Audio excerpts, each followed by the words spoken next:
क्या हाल है मेरे आप सभी के। स्वागत है आप सभी का ऑनलाइन संस्कृत साहित्य के इस मंच पर। मेरा नाम है आकिफ सैफ़ी। हम लोग एनटीए द्वारा निर्धारित यूजीसी नेट की परीक्षा की तैयारी के लिए अध्ययन कर रहे हैं। अध्ययन के इस क्रम में हमने काफ़ी चीज़ें पढ़ ली हैं। उन सभी चीज़ों का लिंक आपको नीचे डिस्क्रिप्शन में दे दिया गया है, तो वहाँ पर जाइए और चीज़ों को पढ़ने का प्रयास करिए। ठीक है, आज हम निरुक्त की कक्षा को प्रारंभ करने वाले हैं। इकाई 2 में ये विषय लगा हुआ है। ठीक है, तो काफ़ी समय से ये सोचा जा रहा था कि निरुक्त को प्रारंभ किया जाए। निरुक्त की कक्षा रुक गई थी, इसलिए सोचा जा रहा था कि निरुक्त की कक्षा पर काम किया जाए। तो आज आप सभी के लिए निरुक्त की कक्षा लेकर के आए हैं। प्रारंभ करते हैं, है नहीं। अब देखिए, निरुक्त की जब हम बात करते हैं तो सबसे पहले निरुक्त का परिचय देखने वाले हैं। जितने भी कक्षा हम करते हैं, जो भी ग्रंथ हम पढ़ते हैं, सबसे पहले उसका परिचय जरूर देखते हैं। ठीक है, तो निरुक्त का भी परिचय देखने वाले हैं। सबसे पहले निरुक्त की रचना की बात करते हैं कि किसकी रचना है। तो आचार्य यास्क मुनि का नाम इस रचना के लिए लिया जाता है। कह सकते हैं कि आचार्य यास्क मुनि ने इस रचना को लिखा है, या आचार्य यास्क मुनि इसके रचयिता हैं। ठीक है, देखो, निरुक्त आचार्य यास्क मुनि की रचना है। निरुक्त निघंटु की व्याख्या करता है। अब निघंटु क्या है? निघंटु एक ग्रंथ है। जैसे आचार्य यास्क मुनि का निरुक्त एक ग्रंथ है, ऐसे ही आचार्य यास्क मुनि का निघंटु भी एक ग्रंथ है। भाई, निघंटु जो था वो अपने मूल रूप में बहुत कठिन था, तो उसको समझाने के लिए निरुक्त जैसी टीका इस पर लिखी गई। तो ऐसा कह सकते हैं कि सामान्य रूप से जो निरुक्त है वो निघंटु की क्या करता है? व्याख्या करता है। ठीक है, निघंटु भी आचार्य यास्क की ही रचना है। यास्क मुनि के बाद स्कंद स्वामी ने निरुक्त पर टीका लिखी थी, लेकिन वो आज हमें उपलब्ध नहीं होती है। लेकिन दुर्गाचार्य जो हैं उनकी टीका आज भी हमारे लिए उपलब्ध है। ऐसा मानिए कि निरुक्त जो है वो निघंटु की व्याख्या करता है, और जो निघंटु है, निघंटु में 5 अध्याय हैं और 3 कांड हैं। जबकि निरुक्त की जब बात करते हैं तो उसमें 12 अध्याय हैं और 3 कांड हैं। कांड तीनों में बराबर ही हैं, मतलब 3 कांड निरुक्त में भी हैं और 3 ही कांड निघंटु में भी हैं। फिर क्या अलग है दोनों में? अध्याय अलग हैं। अध्याय कितने हैं? निघंटु में 5 हैं और निरुक्त में 12 हैं। निघंटु में 2 परिशिष्ट अध्याय और भी हैं, जिनको यदि जोड़ लिया जाता है तो इनकी संख्या 14 हो जाती है। ठीक है, हाँ भाई, समझ में आया आपको? चलिए, यार ये छोटा नहीं होता है क्या? इससे ज़्यादा छोटा ही नहीं हो पा रहा है ये। चलो देखो, जो अभी मैंने ये पूरा प्रपंच आपको बताया ना, इसको मैंने यहाँ पर लिख दिया शॉर्ट फॉर्म में। इसको समझो, इसको समझने का प्रयास करते हैं। देखो,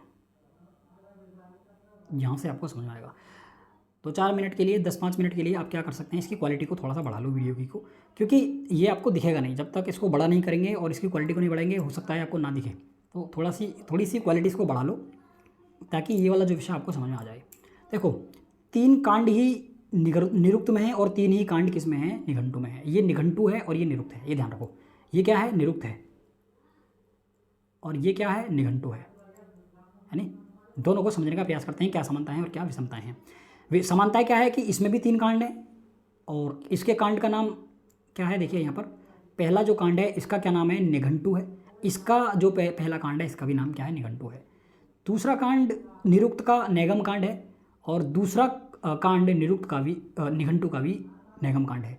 तीसरा कांड का नाम देवत कांड है, जो कि निरुक्त का है, और तीसरा कांड जो कि निघंटु का है, इसका भी नाम देवत कांड है। तो कांड जो है वो तीनों में समान है। निघंटु कांड इसमें भी है, पहला नैगम कांड इसमें भी है दूसरा, और देवत कांड इसमें भी है तीसरा। ठीक है, तो इसलिए मैंने यहाँ पर लिखा नहीं है, तो इसी को आप समझ लेना, ऐसा बना लो। ये हो गया निघंटु कांड, ये हो गया नैगम कांड, और ये हो गया देवत कांड।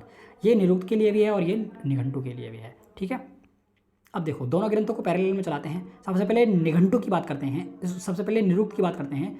निरुक्त का पहला अध्याय, देखो क्या हो गया भाई ये। चलो देखो, जो निघंटु है, हाँ, जो निरुक्त है, इसका जो पहला कांड है जिसका नाम निघंटु कांड है, इस निरुक्त का पहला, दूसरा और तीसरा अध्याय नैघंटु कांड के नाम से जाना जाता है। नैघंटुक कांड के नाम से निरुक्त का पहला अध्याय, दूसरा अध्याय और तीसरा अध्याय जाना जाता है। यानी निरुक्त में कितने अध्याय हैं? 12 अध्याय हैं। अब 12 अध्यायों में से पहला अध्याय, दूसरा अध्याय और तीसरा अध्याय, इन तीनों अध्यायों को हम निघंटुक कांड के नाम से जानते हैं। समझ में आया? अब उसके बाद निघंटु की बात करते हैं। निघंटु के भी पहले 3 अध्याय निघंटुक कांड के नाम से जाने जाते हैं। मतलब निघंटु में कितने अध्याय हैं? 5 अध्याय हैं। तो इसका पहला अध्याय, इसका दूसरा अध्याय और इसका तीसरा अध्याय, इन तीनों अध्यायों को निघंटुक कांड के नाम से जाना जाता है। देखो भाई, उसके बाद निरुक्त का जो दूसरा कांड है, निरुक्त का जो दूसरा कांड है उसको नैगम कांड के नाम से जाना जाता है, और निघंटु का भी जो दूसरा कांड है उसको भी नैगम कांड के नाम से जाना जाता है। अब देखिए, इसमें हमने 12 अध्याय देखे थे निरुक्त में। निरुक्त में 12 अध्याय थे, जिसमें से पहला, दूसरा और तीसरा, ये जो 3 अध्याय थे, ये किसके नाम से जाने गए? ये निघंटुक कांड के नाम से जाने गए। अब कितने अध्याय बचे? 4, 5, 6 और उसके बाद 7, 8, 9, 10, 11, 12, ये अध्याय बचे। अब उनमें से 4, 5, 6, ये जो 3 अध्याय हैं, ये नैगम कांड के नाम से जाने जाते हैं। ठीक है, इसके जो ये चौथा, 5वां और 6ठा अध्याय है, ये किसके नाम से जाना जाता है? ये नैगम कांड के नाम से जाना जाता है। ठीक है, अब इसमें कितने अध्याय थे? इसमें थे 5 अध्याय। अब 5 में से पहला, दूसरा, तीसरा तो निघंटु कांड के नाम से जाना गया, लेकिन अब कितने बचे? इसमें तीसरा बचा और चौथा बचा। तो इसका जो चौथा अध्याय है, चौथा और 5वां, इसका जो चौथा अध्याय है वो नैगम कांड के नाम से जाना जाता है। और उसके बाद बचा देवत कांड। तो इसमें देखिए, यहाँ तक 6 तक आए। अब 6 के बाद 6 से लेकर के 12 तक, यानी 7 से लेकर के 12 तक के जो अध्याय बचे हैं वो देवत कांड के अंतर्गत आते हैं। और इन यहाँ से 7 से लेकर के 12 तक जो अध्याय हैं, इनको देवत कांड के नाम से जाना जाता है। और इसका केवल एक ही अध्याय बचता है, वो 5वां अध्याय। और ये जो 5वां अध्याय है, ये निघंटु का देवत कांड के नाम से जाना जाता है। तो ये इसकी सामान्य जानकारी है। अब देखो, यहाँ पर कुछ चीज़ें और यहाँ पर लिखी हुई हैं मैंने, उनको भी पढ़ने का प्रयास करते हैं। वो चीज़ें क्या हैं देखते हैं। देखो, इसमें कहा है, देखो समझते हैं। इसमें कहा गया है कि निघंटु के पहले 3 अध्याय निघंटुक कांड के नाम से जाने जाते हैं। इसमें पहला अध्याय तथा दूसरा अध्याय के 4 खंड, अर्थात पूरा एक चरण तक सिर्फ भूमिका है, तथा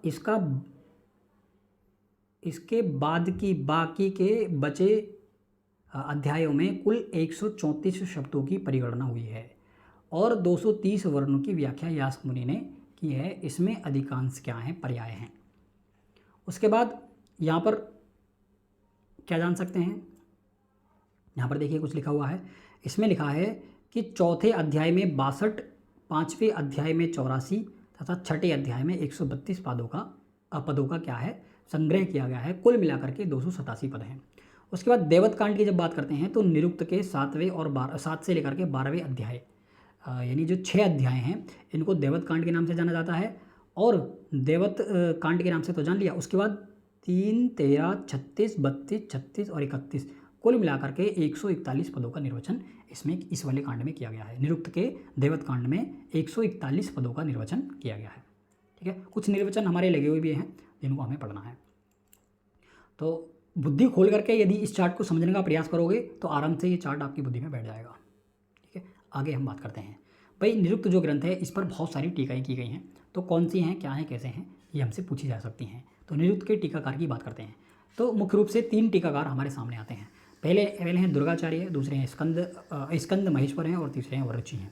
तो दुर्गाचार्य जो हैं, इनकी टीका का नाम ऋज्वर्थ वृत्ति है। ऋज्वर्थ वृत्ति है। इसमें निरुक्त के प्रत्येक शब्द को उद्धृत करके उसकी व्याख्या की गई है। यह टीका अत्यंत विद्वत्तापूर्ण और प्रमाणिक है। ठीक है, दुर्गाचार्य की जो टीका है बहुत महत्वपूर्ण है। उसके बाद स्कंद महेश्वर की टीका आती है। इनकी टीका लाहौर से प्रकाशित हुई है। ये स्कंद ऋग्वेद के भाष्यकार भी हैं। ये जो स्कंद स्वामी हैं, यानी स्कंद स्वामी, ये ऋग्वेद के कौन हैं? भाष्यकार भी हैं। उसके बाद तीसरे हैं वरुचि। इनकी टीका का नाम क्या है? निरुक्त निचय है। इसमें 100 श्लोक हैं और इन 100 श्लोकों में निरुक्त के सिद्धांतों की व्याख्या की गई है। तो ये टीका और टीकाकारों के विषय में बात हुई। 6 वेदांगों में निरुक्त का क्या स्थान है? तो इसके लिए कहा गया है श्रोतम। निरुक्त क्या है भाई? देखिए यहाँ पर लिखा होगा, निरुक्त शास्त्र की महत्ता बताते हुए स्वयं यास्क ने स्पष्ट कहा है कि निरुक्त के अध्ययन के बिना मंत्रों के अर्थों का ज्ञान नहीं हो सकता है। देखो, अथापि इदम अंतरेण मंत्रेषु अर्थ प्रत्ययो न विद्यते। अर्थ की प्रतीति इसके बगैर नहीं हो सकती है। मंत्रों के अर्थ की प्रतीति, देखिए ऐसा कहा गया है, ऐसा कहा गया है कि मंत्रों के अर्थ की प्रतीति इसके बगैर नहीं हो सकती है, नहीं हो सकती है। ठीक है, देखो, निरुक्त के द्वारा मंत्रों के अर्थ का ज्ञान अथवा मंत्रों के अर्थ करने की पद्धति का ज्ञान तो होता ही है। साथ ही अनेक वैदिक और लौकिक जो रूढ़ शब्द हैं, दूर नहीं है, ये रूढ़ शब्द हैं, रूढ़ शब्दों के निर्वचन करने का ढंग भी पता चलता है। वेद अध्ययन की दृष्टि से व्याकरण के समान अथवा उससे कहीं अधिक निरुक्त का महत्व माना जाता है। ठीक है, व्याकरण के समान और उससे भी कहीं अधिक महत्व किसका माना गया है? निरुक्त का माना गया है वेदों के अध्ययन के लिए। ठीक है, अब देखिए, आचार्य यास्क मुनि का समय संभवतः पांडित्य से पूर्व माना गया है। निघंटु के व्याख्याकार श्री देवराजय ज्वा हैं, जिनका नाम निघंटु निर्वचन है। शिक्षा ग्रहणम तु वेदस्य मुखम व्याकरण स्मृतम। मुख को व्याकरण कहा गया है, निरुक्त को क्या कहा गया है भाई? छंदा पादौ तु वेदस्य हस्तु कल्पोत पठ्यते ज्योतिषा अयनम चक्षु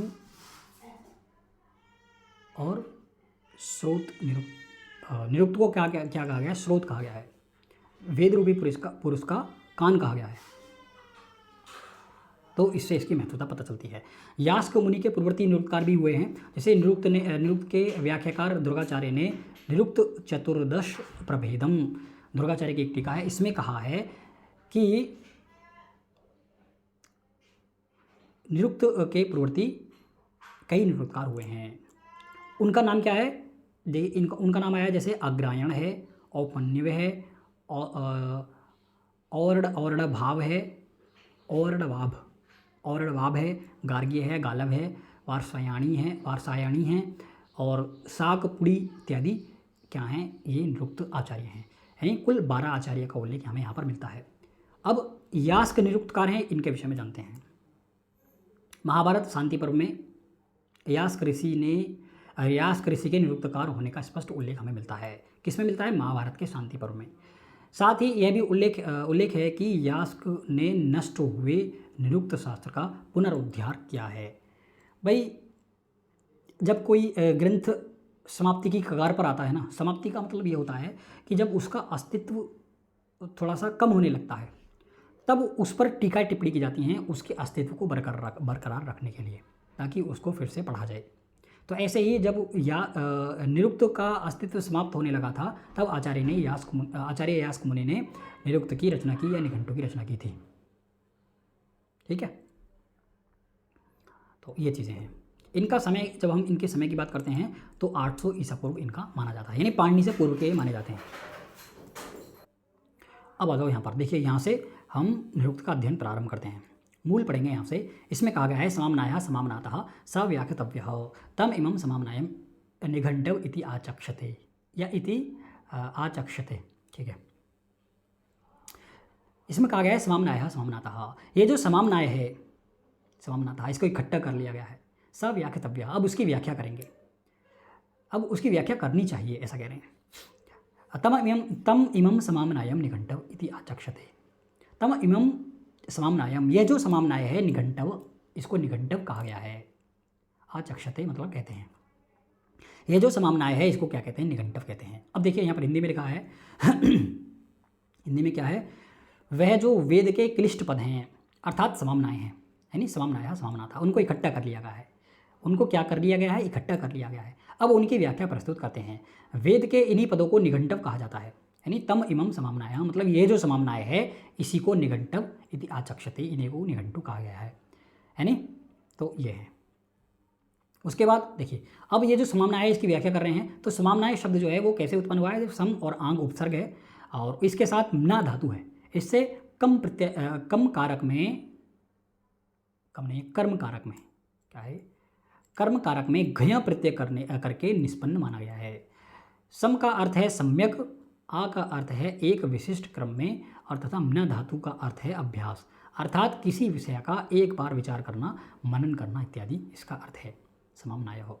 ठीक ठीक है। अतः समाम्नाय शब्द का अर्थ हुआ वह शब्द को जिसमें एक विशेष दृष्टि से बार बार विचार करके शब्दों को संग्रहित किया गया है या शब्दों का संग्रह किया गया है, उसको क्या कहा गया है, समाम्नाय कहा गया है। ठीक है। अब देखिए निघंटु शब्द की व्युत्पत्ति के लिए कहते हैं, इसका मूल है, कहते हैं निघंटव अकस्मात। इसको निघंटु क्यों कहते हैं, तो कहते हैं निगमा निबंधी, क्योंकि ये निगमा है इसलिए इनको निघंटु कहा गया है।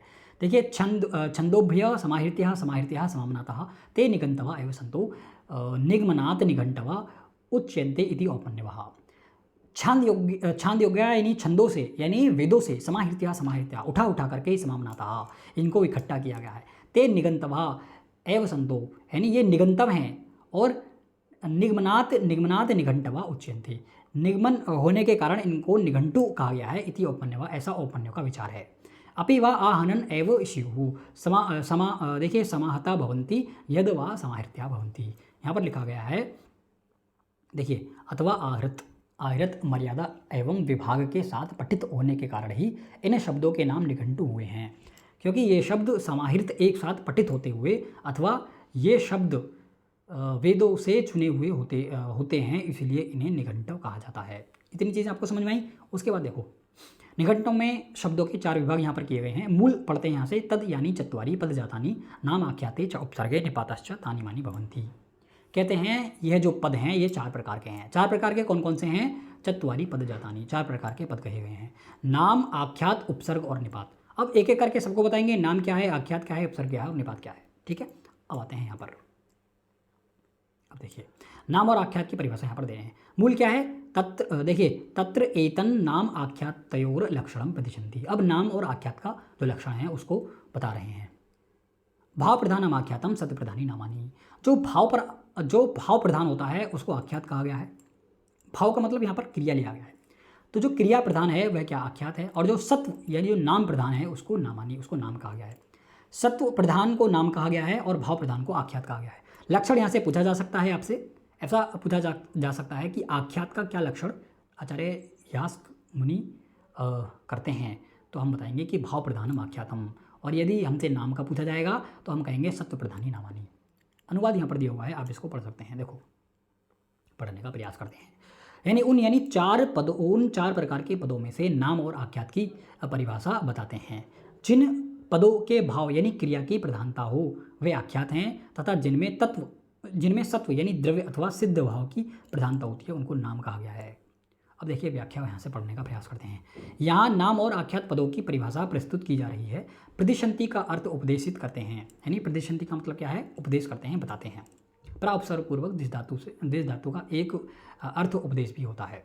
भाई यहाँ पर ये थोड़ी सी व्याकरण की चर्चा है, आप चाहें तो इसको पढ़ सकते हैं वरना स्किप कर सकते हैं। अब देखिए भाव प्रधानम आख्यातम, ऐसा क्यों कहा है। यहाँ आख्यात का अभिप्राय है व्रजति पठति इत्यादि तिगंत या क्रियावाचक पद, जितने भी ऐसे पद जो तिंग प्रत्यय लगा करके बनते हैं, जैसे पठ धातु से तिंग प्रत्यय लगा करके पठति शब्द बनाते हैं, पठताह शब्द बनाते हैं, पठंती शब्द बनाते हैं, यानी तिप तज जी इन प्रत्ययों को लगा करके हम क्रमशः पठति पठताह पठंती ऐसा रूप बनाते हैं, ऐसा शब्द बनाते हैं। इस प्रकार की जो क्रियाएँ होती हैं उनको क्या कहा गया है, भाव प्रधान कहा गया है। ये भाव इन क्रियाओं में भाव प्रधान होता है। ठीक है, या तो आख्यात, देखिए यूं तो आख्यात इस पद का प्रयोग कहीं कहीं केवल धातु के लिए अथवा कहीं कहीं केवल तिंग विभक्तियों के लिए हुआ है, परंतु अधिकतर आख्यात शब्द का प्रयोग तिगंत पद के लिए ही होता है। भाव प्रधानम शब्द में बहुव्रीहि समास है। भाव प्रधानम यत्र यानी जहाँ, अर्थात जहाँ भाव की प्रधानता हो वह आख्यात है, यानी तिगंत पद है। यद्यपि भाव शब्द के भी अनेक अर्थ हैं, परंतु यहाँ इसका मतलब यह है कि साध्य भाव या क्रिया। इस प्रकार आख्यात की परिभाषा हुई जिन पदों के अर्थों में साध्य भाव यानी क्रिया की प्रधानता होती है वे आख्यात कहे गए हैं।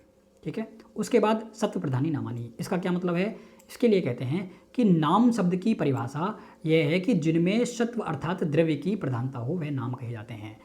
यहाँ भी देखो, यहाँ भी पहले जैसे ही हेतु दिए जा सकते हैं। देवदत्त आदि नाम है। प्रातिपदिक, ऐसा मानो जो प्रातिपदिक है उनको क्या कहा गया है, उनको नाम कहा गया है। प्रातिपदिक कौन है, घी और आप प्रातिपदिकम, ऐसा हमें सूत्र मिलता है, घी और आप प्रातिपदिकम। इसके अलावा अर्थवत धातु अप्रत्यय प्रातिपदिकम, जो अर्थवत हो, अधातु हो, अप्रत्यय हो, वो क्या कहा गया है, प्रातिपदिक कहा गया है। तो जो प्रातिपदिक हैं उनको नाम कहा गया है, और जो तिगंत पद हैं यानी तिगंत तिप तज्जी सिप तत्ता थस मिप वस मस ता ताम झा सा ताम दम इट वही महिम सत्री कसु सानच और कानच, इनसे मिलकर के जो प्रत्यय बनते हैं, जो शब्द बनते हैं या जो पद बनते हैं, उनको आख्यात कहा गया है। समझ में आया आपको? अब देखिए यहाँ पर एग्जाम्पल दिया है, जैसे देवदत्त इत्यादि है, यानी ये प्रातिपदिक शब्द उच्चारण होने पर देवदत्त आदि द्रव्य का ही प्रधान रूप से बोध होता है, क्योंकि देवदत्त द्रव्य का तो निश्चय इस शब्द से हो जाता है, परंतु वह क्या करता है, पढ़ता है, सोता है, खाता है, लिखता है, इन क्रियाओं का निश्चय नहीं हो पाता है। तो इन क्रियाओं का निश्चय हम किससे करते हैं? आख्यात से करते हैं। ठीक है, जो आख्यात का ऊपर लक्षण दिया गया है। क पठती, कौन पढ़ता है? इस प्रकार के द्रव्य विषयक प्रश्नों के उत्तर में रामः जैसे शब्द, रामा जैसे किसी नाम शब्द का ही प्रयोग किया जाता है। हाँ, यदि हमसे पूछा जाए कहाँ पठती, तो हम कहते हैं रामः पठती। कौन पढ़ता है? राम पढ़ता है।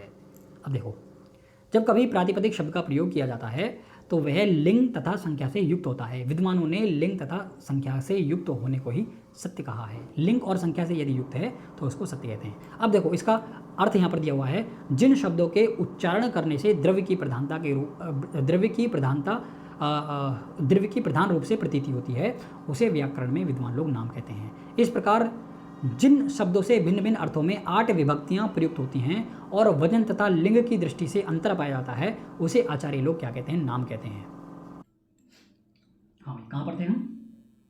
नाम और आख्यात को समझ रहे थे भाई। जो परिभाषिक शब्दावली है ना, उसको याद रखो बस। देखो, सिंपल तरीका बताता हूँ आपको। ये इतनी सारी चीज़ें ये इसलिए लिख दी गई हैं ताकि आपको रुचि हो जाए पढ़ने में। देखो, तुम्हारी पता जाता नहीं। यदि नाम और आख्यात के विषय में प्रश्न आएगा, केवल इतना आएगा, भाव प्रधान आख्यातम सत्य प्रधानी नामानी। इस वाली परिभाषा को याद कर लो, है नहीं? तो आपका काम हो जाएगा। चलिए, समझ में आया आपको? अब देखो, इतनी चीजें देखी। अब देखिए, औदम ब्रायन का शब्द नित्य पक्ष और उसके दोष। शब्द को क्या मानते हैं? नित्य मानते हैं।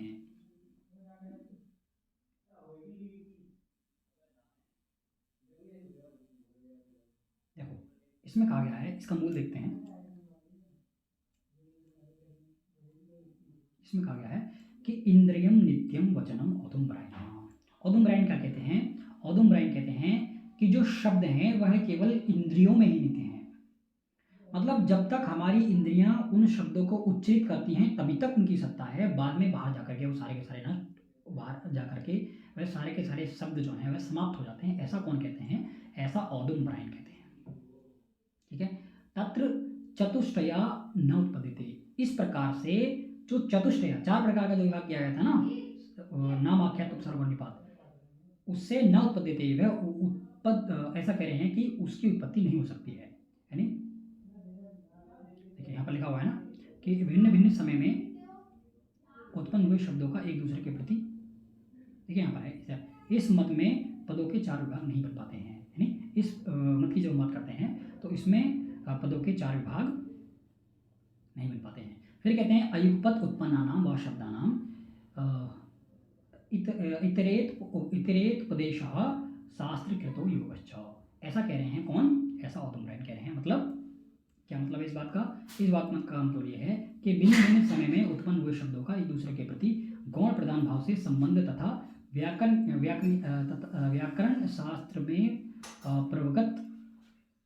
प्रभागत जो प्रकृति और प्रत्यय आदि हैं उनका संयोग भी सुसंगत नहीं हो पाता है। ऐसा कौन कह रहे हैं? औदम ब्रायन। ठीक है, ये इनका, बस यहाँ से आपको इतना ही महत्वपूर्ण याद करना है। जो महत्वपूर्ण है मूल यहाँ से दिया हुआ है, इंद्रियम नित्यम वचनम औदम ब्रायन। केवल इतना ही आपसे प्रश्न पूछा जाएगा। उसके बाद देखो, यहाँ पर व्याख्या दी है। औदम ब्रायन एक प्राचीन आचार्य हो चुके हैं। यास्क ने इन्हें जिस रूप में यहाँ पर उद्धृत किया है उससे यह प्रतीत होता है कि वे शब्द को अनित्य मानते हैं। क्या मानते हैं? अनित्य मानते हैं। केवल वाक इंद्रियों में ही उनकी सत्ता मानते हैं। अर्थात जब तक जिह्वा, वाणी या शब्द उच्चारण करते हैं तभी तक शब्द की सत्ता है तथा उच्चरित होते ही वह नष्ट हो जाता है। संभवतः इस मत में शब्द तथा ध्वनि में कोई अंतर न मानते हुए ध्वनि को ही शब्द माना जा सकता है या ध्वनि को ही शब्द माना जाता रहा है। अब देखिए, पर यदि शब्द को इस प्रकार अनित्य स्वभाव वाला माना गया। वो कहते हैं यदि इसी प्रकार के शब्दों को माना गया तो उनकी अनित्यता के कारण नाम, आख्यात, उपसर्ग तथा निपात जो 4 प्रकार के विभाग जो किए थे वो बन ही नहीं पाएंगे। क्यों नहीं बन पाएंगे? इसका कारण ये है कि जब शब्द उच्चरित होते ही नष्ट हो जाता है, यह मान लिया जाएगा तो फिर वाक्य में अनेक शब्द की एक साथ स्थिति संभव नहीं है। अनेक शब्द, वाक्य इंद्रियों से आप अनेक शब्दों को नहीं बोल सकते, ऐसा कह रहे हैं। देखिए उदाहरण भी देंगे। और शब्दों के एक साथ स्थिति न होने पर आख्यात आदि का विभाग किया जाना संभव ही नहीं है। उदाहरण यहाँ पर दे रहे हैं, उदाहरण के लिए बता रहे हैं कि गौ गृहम आयति, यानी यदि ऐसा कहेगा तो जब वक्ता जब इस प्रकार की बात कहेगा, गौ गृहम आयति कहेगा, तब कहेगा तो जब तक उसकी वाणी ग का उच्चारण करके आगे गौ को उच्चारण करने का प्रयास करेगी, उस समय गा जो है वो तो नष्ट हो जाएगा, क्योंकि वाक इंद्रियों में ही उसकी सत्ता है और वाक ने गा का उच्चारण कर दिया है। अब जब गा का उच्चारण वाक इंद्रिय ने कर दिया है तो गा का उच्चारण करते ही गा समाप्त हो गया, फिर औ आ गया, फिर गी का उच्चारण करा, गी, फिर री, फिर हा, फिर मा। तो जैसे ही वो गा का उच्चारण करेगा तो गौ समाप्त हो जाएगा पीछे का। इस गा का जैसे ही उच्चारण करेगा ये वाला गौ समाप्त हो जाएगा, नष्ट हो जाएगा। उसके बाद जब इस हा का उच्चारण करने को जाएगा तो फिर ये गा, री और गौ ये सब के सब समाप्त हो जाएंगे, है नी। फिर जब इसको उच्चरित करने के बाद जब आ पर आएगा तो ये सारा का सारा समाप्त हो जाएगा। मतलब कहने का मतलब ये है, जब ये सारे के सारे पीछे के वर्ण समाप्त हो जाएंगे तो इनके अर्थ कैसे निकाल पाओगे आप, ये कहना चाह रहे हैं, यानी उपस्थित नहीं हो सकती। पर पूरे वाक्य की बात है, देखो एक साथ उपस्थित नहीं हो सकती, पूरे वाक्य की तो बात ही और है। जब ये तीनों शब्द एक साथ उपस्थित नहीं हो सकेंगे तब ये कैसे कहा जा सकता है कि गौ तथा गृहम नाम शब्द है तथा आयति आख्यात शब्द है? ऐसा कैसे पता चलेगा, यानी ऐसे कैसे पता कर पाओगे कि गौ जो शब्द है और जो गृहम शब्द है ये नाम है और जो आयति ये जो शब्द है ये आख्यात है, ये क्रिया है। गौ नाम है, ये प्रातिपदिक है, गृहम प्रातिपदिक है और जो आयति है वो आख्यात है। ऐसा कैसे पता चलेगा? जब तक आप इनको नित्य नहीं मानोगे, इनकी सत्ता को स्वीकार नहीं करोगे, केवल वाक इंद्रियों में ही यदि आप इनकी सत्ता को स्वीकार करते रहोगे तो आप ये पता नहीं लगा सकते हो कि गौ और गृहम शब्द है, नाम है, आख्यात है, उपसर्ग है, निपात है। कैसे पता करोगे? आख्यात जो आयति है ये आख्यात है, गौ और गृहम है ये नाम है, कैसे पता करोगे? ऐसा कह रहे हैं। हाँ भाई, कहाँ पढ़ते हैं हम? इतनी चीज़ें आपको समझ में आई? चलो आगे देखो, कुछ यहाँ पर इसकी इस तरह सभी शब्द एक साथ उच्चरित हो नहीं सकते, इसलिए उनमें कोई भी कौन अप्रधान है, मतलब इसमें कौन सा शब्द प्रधान है और कौन सा शब्द है, तो कौन विशेषण है, कौन शब्दों का पारस्परिक संबंध भी नहीं बन सकता। यदि शब्दों को आप अनित मानेंगे, उनकी सत्ता केवल वाक्य में होगी, तो इस प्रकार की जब गौ गृहम आयति इत्यादि वाक्यों में सभी शब्दों का विद्यमान नहीं करते हैं तो फिर दूसरी दृष्टि से प्रकाश प्रकर्ष प्रकर्ष अपकर्ष प्रकर्ष प्रकर्ष अपकर्ष या प्रधान अप्रधान या प्रधान अप्रधान का निर्णय करना तथा गौ और गृहम शब्द अप्रधान है तथा गच्छति शब्द प्रधान है, या इस तरह शुक्लागम में शुक्ल अभिलक्षण है।